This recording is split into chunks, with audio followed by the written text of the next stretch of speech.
ത്രിവേണി സംഗമത്തിലെ സ്നാനം ഇവിടെ അത് 7 നദികളുടെ സംഗമം. അതുകൊണ്ടാണ് ഇതിന് ഭാരതത്തിന്റെ പുഴയായിട്ട് മാറുന്നത്. അവിടെ ഉത്ഭവമാണെങ്കിലും മറ്റ് നദികളെല്ലാം ചേർന്ന് ഇവിടെ 7 നദികൾ ഒന്നിച്ചിട്ടാണ് ഭാരതപ്പുഴയായിട്ട് മാറിയത്. ഈ ഭാരതപ്പുഴയിൽ അന്നത്തെ കാലത്ത് സ്നാനം, കുംഭസ്നാനം എല്ലാം നടന്നിരുന്നു. ഇവിടെ നമ്മുടെ മഹാമേരുവിന്റെ ഒരെതളിന്റെ ട്രയാങ്കിളാണ് ഇവിടെ നമ്മുടെ നാവാമുകുന്ദ ക്ഷേത്രം, നേരെ അപ്പുറത്ത് നമ്മുടെ സൃഷ്ടി ആയിരിക്കുന്ന ബ്രഹ്മാവ്, തൊട്ടപ്പുറത്ത് ശിവൻ. അത് നോക്കിക്കഴിഞ്ഞാൽ ശരിക്കൊരു ട്രയാങ്കിൾ. മാമാങ്കം പലകുറി കൊണ്ടാടി നിളയുടെ തീരങ്ങൾ നാവായി.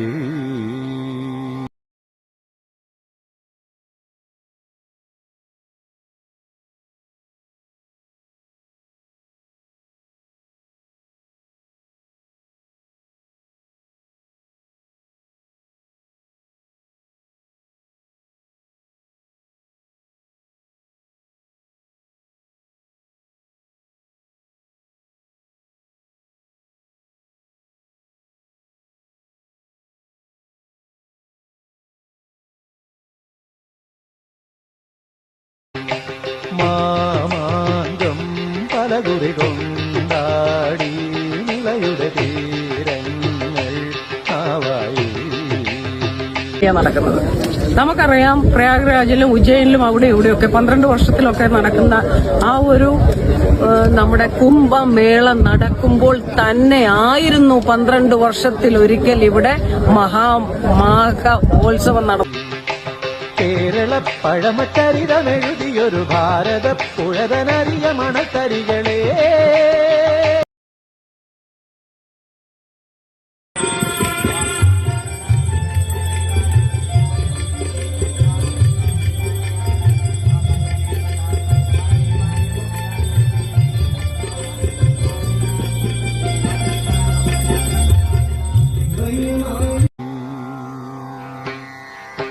മാമാങ്കം പലകുറി കൊണ്ടാടി നിളയുടെ തീരങ്ങൾ നാവായി.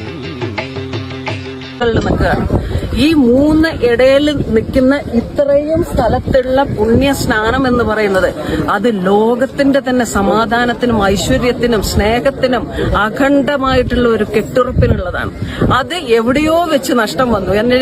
ഞാനിതൊക്കെ വായിച്ചറിഞ്ഞ് വെച്ച് നോക്കുമ്പോൾ ഒരു 271 വർഷമായെന്ന് തോന്നുന്നു അത് നിർത്തലാക്കപ്പെട്ടു.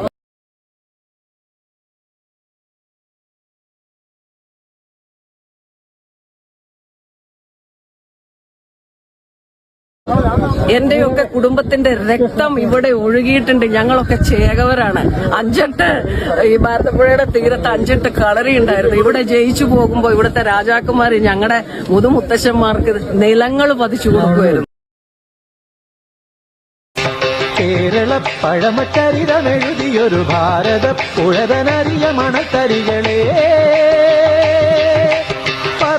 പറയുക നിണമൊഴുകിയ കഥമാമാങ്കം പലകുറി കൊണ്ടാടി നിളയുടെ തീരങ്ങൾ നാവായി. ഒരിക്കൽ പോലും ഇവിടെ മതരാഷ്ട്രം ഉണ്ടായിക്കൂടാ. കാരണം നമ്മൾ അനുഭവിക്കും. കാശ്മീരിൽ നടന്ന് നമുക്കറിയാം.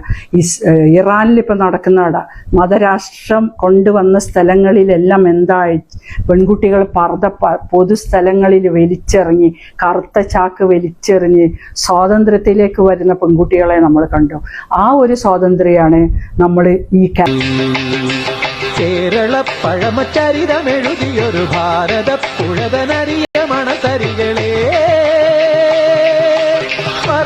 പറയുക നിണമൊഴുകിയ കഥമാമാങ്കം പലകുറി കൊണ്ടാടി നിളയുടെ തീരങ്ങൾ നാവായി.